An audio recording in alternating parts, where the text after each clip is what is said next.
இறைவனை வணங்கி அன்பிற்கும் பண்பிற்கும் மதிப்பிற்கும் மாண்பிற்கும் உரிய உலகின் தலை சிறந்த தான் வெளிப்படும் உலக மனவியல் அனுபவ பயிற்சியாளர் மனித நேயர் மாஸ்டர் டாக்டர் கேபிள் அவர்களை மதித்து உங்கள் அனைவரையும் என்னுள் மதிக்கின்றேன். நான் இந்த பயிற்சிக்கு வராத கடந்த கால வாழ்க்கையில் இந்திய சமுதாயத்தில் இளைஞர்கள் என்னென்ன கொடுமைகளுக்கு உட்பட்டு இருந்தாங்களோ அதே நிலைதான் என்னோட வாழ்க்கையில் ரொம்ப ஒரு கொடூரமான வாழ்க்கை, ஒரு குப்பை வாழ்க்கை. குடி கஞ்சா விட்டு குத்து லோக்காப்பு ஜெயிலு எல்லாம் முடிஞ்சது.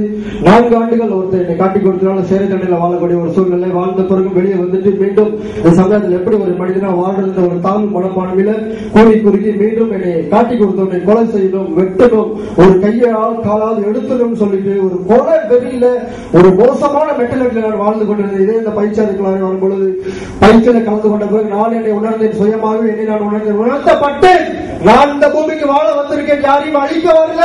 நான் உணர்த்தப்பட்டேன். அன்றிலிருந்துக்குள்ளார ஒரு பெரிய மாற்றம். நானும் வாழணும், மற்றவர்களும் வாழ வேண்டும், வாழ வைக்கணும், வாழ வழிவகுத்துக் கொள்ளும் என்ற அற்புதமான தெளிவு எனக்குள்ளார் மாஸ்டர் அவர்கள் உணர்த்தின பிறகு எனக்குள்ளார ஒரு பெரிய மாற்றம். இன்றைக்கு 13 ஆண்டுகளாக இந்த பயிற்சி எடுத்து குடி இல்ல, கஞ்சா இல்ல, போதை இல்ல, ரொம்ப சுயமாக வாழ்கிறேன், தெளிவாக வாழ்கிறேன், என்னுடைய உணர்வோடு வாழ்கிறேன். ஒரு கஞ்சா இல்ல, எந்த ஒரு குடிக்கும் அடிமை இல்லாமல் சுய உணர்வோடு வாழக்கூடிய அளவுக்கு இந்த பயிற்சியை உருவாக்கி இருக்கு. எனக்கு சுயமாக முடிவெடுத்து என்னோட வாழ்க்கையில் எனக்கு என்னென்ன வேண்டுமோ அவைகள் அடையக்கூடிய ஒரு அற்புதமான ஒரு இளைஞனாக இன்னைக்கு உருவாக்கி இருக்கிறார். இந்த வேளையில மாஸ்டர் அவர்களுக்கு மனமாக நன்றி, இந்த பயிற்சிக்கு நன்றி, எனக்கு அறிமுகப்படுத்திய மாணிக்க வாசகம் அவர்களும் நன்றி கூறுகிறேன். நன்றி அனைவருக்குமே.